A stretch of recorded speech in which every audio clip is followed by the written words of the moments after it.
وأنا بطلة روايتي. أنا الحب جنتي وناري، وأنا اللي اتلسعت من الحب ونفخت في أشعاري. أنا اللي حبيت الحب في عينيه، وفي عينيه برضه شفت الخداع.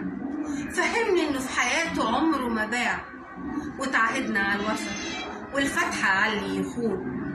لكن في يوم كده جالي إحساس بالضياع والتزمت السكون. عرفت إنه واخد على الوداع، يرمي الشبكة على اللي شاري وعامل لي فيها العاشق المجنون. أتاري دي لعبته وسلم لي على اللي باع. يغني كل يوم على بلوته، مظلوم يا عيني ودي نهاية قصته. إيه هو البعيد مش داري بعملته؟ هو البعيد مش داري بعملته وبيحكي للناس قلقها من غفلته، ويحكي من الوجع سطور ويبكي على أيامه اللي راحوا، وقد إيه كنت السبب في جراحه. وفي كل يوم أسمع حكاية عن حبه اللي ضيعته وعن نواحه، مثل إن كنت النور في عتمته، وقد إيه كنت سنده وقوته.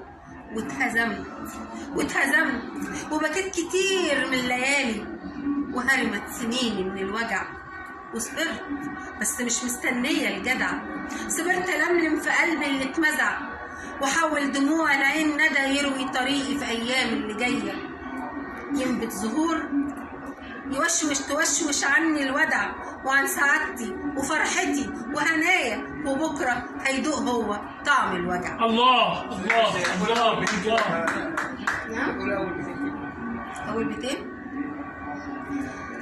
أنا أيوة بدايتها أيوة. أنا اسطول حكايتي وأنا بطلة روايتي. أنا الحب جنتي وناري، وأنا اللي اتلسعت في الحب ونفخت في أشعاري. أنا اللي حبيت الحب في عينيه، وفي عينيه برضه شفت الخداع. لا أصل كنت فاكر هتكسر وبعدين قلت المكان ده بسيط. خلاص ماشي كنت فاكر